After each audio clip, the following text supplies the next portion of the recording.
You know that feeling, right? The clouds suddenly part, a light bulb just flicks on over your head, and bam, the answer is just there, crystal clear. We call it the eureka moment, that sudden flash of insight that feels like pure genius. Honestly, it's one of the best feelings in the world. That feeling of being absolutely 100% certain. Just think about it for a second. When was the last time that happened to you? Maybe you were solving a riddle that had everyone else stumped, or you finally figured out a super tricky problem at work. It's that rush of confidence, right? That deep gut feeling that just screams, this is it, nailed it. And then, oh boy, that sinking feeling when you realized your brilliant, undeniable insight was completely and totally off the mark. If you've been there, and I think we all have, then you've experienced the exact illusion we're going to break down today. Now, in psychology, this powerful intuition actually has a name. It's called the feeling of knowing. It's that incredibly strong sensation that you're right on the edge of a breakthrough, that the answer is just sitting on the tip of your tongue. It's the engine behind all of those beloved aha moments. But here's the big question. How much should we really trust it? When our gut is yelling that it knows the answer, is that a guarantee that we're right? Well, today, we're putting that gut feeling on trial to see if it holds up. To get to the bottom of this, we're going to look at some fascinating research from a psychologist named Janet Metcalf. She came up with a really clever experiment to figure out when exactly our confidence actually lines up with our competence. So, Metcalf gave people two totally different kinds of challenges. On one hand, you had memory tasks. Think trivia questions, stuff that's about pulling a fact out of your brain's filing cabinet. And on the other hand, she gave them insight problems. These were tricky brain teasers that required a creative leap, that classic aha moment. And here's the key. Before they even tried to solve anything, she asked them to rate how confident they were that they could get the right answer. Okay, let's get into the results, because this is where it gets really interesting.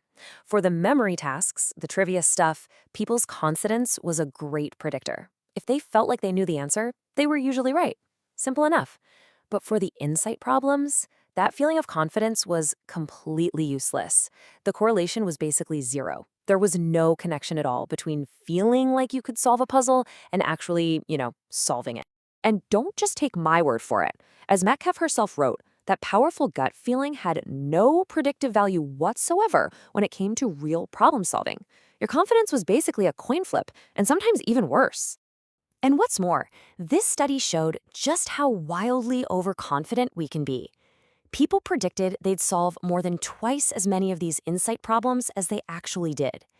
It's like they walked in feeling like superheroes, but walked out completely stumped. So here's the crucial takeaway. That wonderful, compelling, aha feeling is not a signal that you're right. It's just a feeling. And what's wild is that this little mental glitch isn't just a weird quirk of our brains. We've actually managed to build it into our most advanced technology. Let's jump into the modern world, because this cognitive flaw has a startlingly perfect parallel, the AI chatbot. Get this is a real story. An Air Canada chatbot just confidently made up a bereavement fare policy that didn't exist, and it promised a customer a refund based on this made-up rule. When the customer complained, the airline actually tried to argue the chatbot was a separate legal entity. Yeah, the court didn't buy that, and Air Canada was forced to pay up for the AI's confident mistake. This is what the tech world calls an AI hallucination. Now, the AI isn't lying because it doesn't have any intent. It's just generating what it predicts is the most plausible sounding answer. And it does it with all the confidence of a world-renowned expert, even if the information it's spitting out is total fiction. And this is the perfect connection, right? An AI hallucination is a failure of what scientists call metacognition, which is just a fancy way of saying thinking about your own thinking. The machine literally does not know what it doesn't know. It's a perfect digital mirror of our own brain's flawed tendency to trust a feeling of insight over actual, verifiable fact. Okay, so this disconnect between feeling right and being right isn't just about winning a trivia game or dealing with a buggy chatbot. In high-stakes situations, it can have absolutely devastating consequences. Yeah, we really have to understand this is way more than just a fun little psychological quirk. This is about the gut feeling a pilot might have in the middle of a storm, relying on a false sense of certainty in that critical moment. That could be catastrophic. Or think about a doctor making a split-second diagnosis.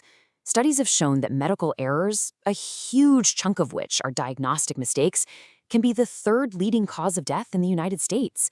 Relying too heavily on that first aha moment can be deadly. So how do professionals in fields like aviation and medicine fight back against this? They don't just tell people to be more careful.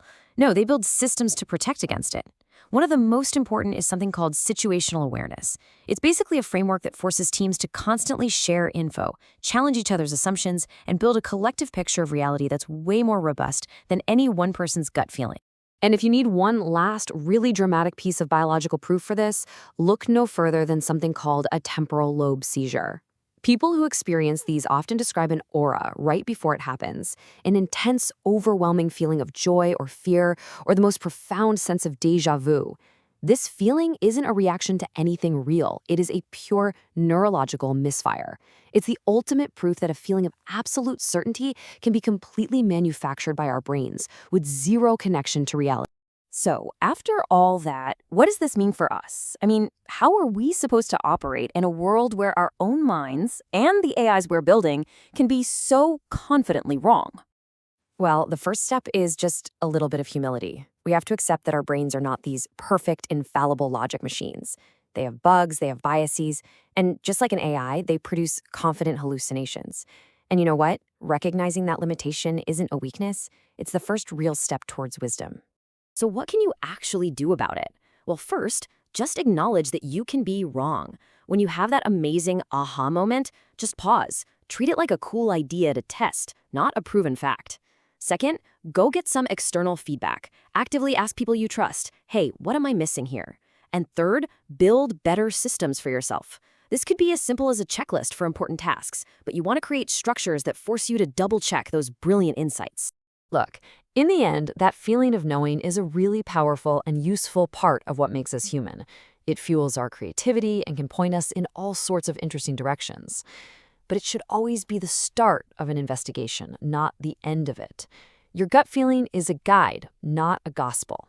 So the next time you feel that brilliant flash of insight, the question you have to ask yourself is, how am I going to verify it?